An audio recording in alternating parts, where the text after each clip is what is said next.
नमस्ते दोस्तों। पाठ क्रमांक 1 इतिहास किसे कहते हैं। प्रश्न है कि इतिहास किसे कहते हैं। आपके मन में भी सवाल आया होगा कि इतिहास किसे कहते हैं। तो पहला जो मुद्दा है हमारा कि इतिहास भूतकाल में जो भी घटनाएं हो गई है, यहाँ पे आपको साफ साफ दिख रहा होगा कि इतिहास भूतकाल की घटनाओं का ज्ञान कराने वाला विज्ञान है। ये महत्वपूर्ण शब्द है विज्ञान, क्योंकि विज्ञान में हमें तथ्यों को परखना पड़ता है और उसके बाद ही हम तथ्यों की पुष्टि कर सकते हैं, या ये कह सकते कि ये सही बात है। विज्ञान में एक ही प्रयोग को अलग अलग तरीके से किया जाता है ताकि उसका जो निकाल है, उसका जो अंतिम परिणाम है वो एक ही आए। अगर अंतिम परिणाम बदल गया तो विज्ञान में उसे मान्यता नहीं मिलती। उसी प्रकार इतिहास भी एक प्रकार का विज्ञान है, ये आपको समझ लेना है। क्योंकि इतिहास की घटनाओं को हम पुष्टि करने से पहले हमें उनको परखना पड़ता है। लिखित उनके कुछ तथ्य है या हमें वस्तु के रूप में कुछ तथ्य मिल रहे हैं या कुछ वास्तु के रूप में तथ्य मिल रहे हैं, ये हमें परखना पड़ता है। तो ये हो गया पहला मुद्दा, जो इतिहास भूतकाल की घटनाओं का ज्ञान कराने वाला विज्ञान। इतिहास की वैज्ञानिक पद्धति। इतिहास अगर विज्ञान है तो उसकी पद्धति भी है, तो वैज्ञानिक पद्धति है, हमें उसकी पद्धतियों का अभ्यास भी करना है। तीसरा मुद्दा है इतिहास और हम। इतिहास और हम इतिहास से जुड़े हैं, इतिहास हमसे जुड़ा है। इसका भी हम थोड़ा जानकारी जरूर लेंगे। भूतकाल और भविष्यकाल। भूतकाल और भविष्यकाल सबको पता है भूतकाल क्या होता है। जो बीत गया वो भूतकाल था, जो आने वाला है वो भविष्यकाल है। तो भूतकाल और भविष्यकाल ये आपस में कैसे जुड़े हैं। हाँ बराबर, आपके मन में सवाल आया होगा कि भूतकाल जो बीत गया उसका और भविष्य से क्या नाता। लेकिन भूतकाल और भविष्यकाल एक दूसरे से जुड़े हुए रहते हैं। तो हम पहला मुद्दा आज जो यहाँ पे जिसके ऊपर हम बात करेंगे कि इतिहास भूतकाल की घटनाओं का ज्ञान कराने वाला विज्ञान। आपने चौथी में इतिहास पढ़ा है, छत्रपति शिवाजी महाराज का इतिहास था।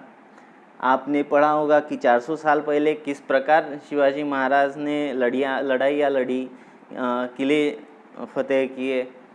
ये सारी जानकारी कुछ सालों पहले की है, थोड़े समय बाद की है, 400 साल पहले की है। तो जो भी भूतकाल में हो गया है वो उसका जो समावेश रहता है वो इतिहास में रहता है। जो भी हो गया है, जो भी गया, कुछ भी पकड़ लो। आप पहली में थे, पहली में आपने पढ़ाई की थी, वो भी इतिहास का हिस्सा है। आप का हाथ टूट गया था तीसरी चौथी में, वो भी इतिहास का, आपके इतिहास का हिस्सा है। तो जो बीत गया है, भूतकाल की घटनाएं घटित हो चुकी है, जो भी घटनाएं भूतकाल की घटित हो चुकी है, हम उसे इतिहास कहते हैं। हम उसे क्या कहते हैं? इतिहास कह सकते हैं। तो बीता हुआ जो समय है, अर्थात एक व्यक्ति का जीवन का पूर्ण भूतकाल, यह इतिहास हम उसका कह सकते हैं। जैसे महात्मा गांधी का इतिहास आपने पढ़ा, उनका जो जीवन बीत गया उसकी पढ़ाई हम करते हैं, तो वो इतिहास हो गया। तो इतिहास क्या है कि भूतकाल की घटनाओं का, यानी पिछली घटनाओं का, पुरानी घटनाओं का अभ्यास करने वाला विज्ञान। इतिहास क्या है? पुरानी घटनाओं का अभ्यास करने वाला विज्ञान है, ये आपको समझ में आया होगा। इतिहास की वैज्ञानिक पद्धति भी है। इतिहास को प्रत्यक्ष प्रयोग से भी जांचा जाता है और उसके अलग अलग परीक्षण भी किए जाते हैं, और उन परीक्षणों से ही हम इतिहास को विज्ञान का दर्जा दे सकते हैं। क्या होता है कि अगर मैं कुछ भी कह दूं कि इतिहास में मैंने 1857 की लड़ाई लड़ी थी, आपको यकीन होगा क्या? नहीं होगा। आप क्या बोलेंगे? कुछ तथ्य तो बताओ। आप क्या बोलेंगे कि कुछ तथ्य तो बताओ, और वो तथ्य मेरे पास अगर नहीं है तो फिर मैं झूठ बोल रहा हूँ। तो ऐसे ही अगर आपके पास तथ्य नहीं है तो वो इतिहास नहीं होता, वो आपके अपने विचार होते हैं। कोई बोलता है कि कुछ भी बोल देता है इतिहास के बारे में, यानी वो तथ्य नहीं है, वो क्या है? उसका विचार है। लेकिन जो तथ्य है उसको जांचा परखा जाता है, इसीलिए इतिहास को विज्ञान का दर्जा दिया जाता है। भूतकाल की घटनाओं को जैसे के वैसा तो हम प्रयोग नहीं कर सकते कि जैसे महात्मा गांधी ने अंग्रेजों से स्वतंत्रता की लड़ाई लड़ी, वो हम पुनर्निर्मित नहीं कर सकते, लेकिन उसके जो तथ्य है हम उसको परख सकते हैं।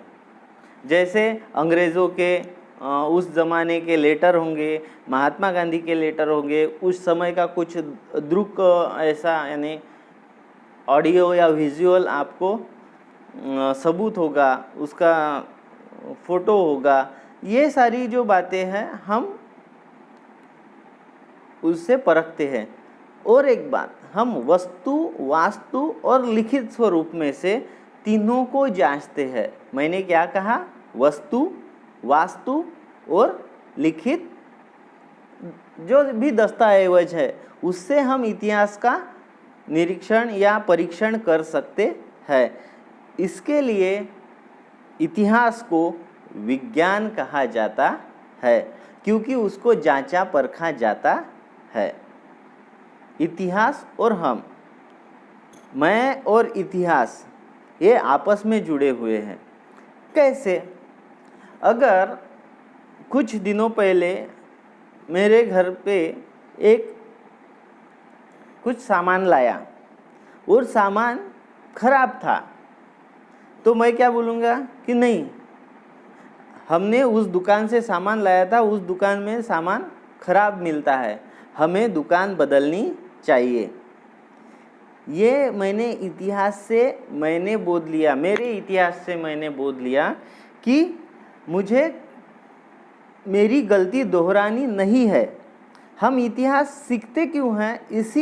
इसकी वजह यही है कि हम अपनी गलतियां ना दोहराए, इसके लिए हम इतिहास सीखते हैं कि भूतकाल में जो भी गलतियां हमसे हुई है उसका हम जो रिपीटेशन बोलते हैं उसको दोहराना नहीं है, इसके लिए हम इतिहास सीखते हैं।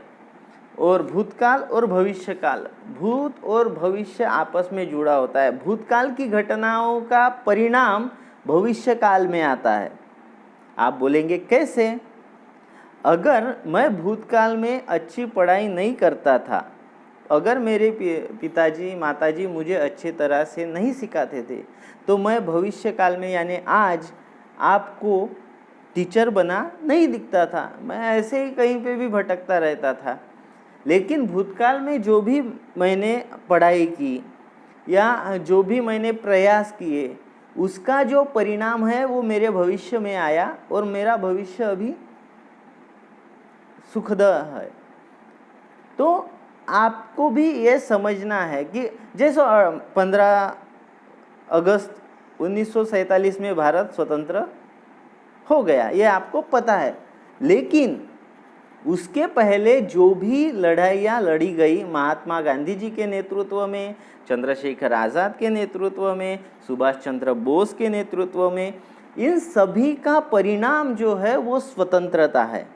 यानी भूतकाल में जो भी प्रयास इन महान व्यक्तियों ने किए, उनका परिणाम स्वरूप भविष्य में हमें स्वतंत्रता का मिलकर ये परिणाम मिला। यानी जो भी भूतकाल की, हम ऐसा कह सकते हैं कि स्वतंत्रता प्राप्ति यह की घटना स्वतंत्रता संघर्ष की कृति का परिणाम था। यानी अगर आप भूतकाल में यानी तीसरी चौथी में अगर अच्छी पढ़ाई करते थे, इसका परिणाम क्या होता था? आपका चौथी में नंबर आता था, पहला नंबर आता था, दूसरा नंबर आता था, जो भी आता था उसका परिणाम आता था। आपकी कृति जैसी रहेगी, परिणाम आपका वैसा रहेगा। तो मैंने चारों मुद्दे आपको समझा दिए हैं। आपने किताब पढ़ना है और किताब के पीछे जो भी स्वाध्याय दिया गया है उसको आपने आपकी बुक में सॉल्व करना है। तब तक के लिए मैं स्वप्निल देशमुख आपसे विदा लेता हूँ और मिलते हैं अगले वीडियो में।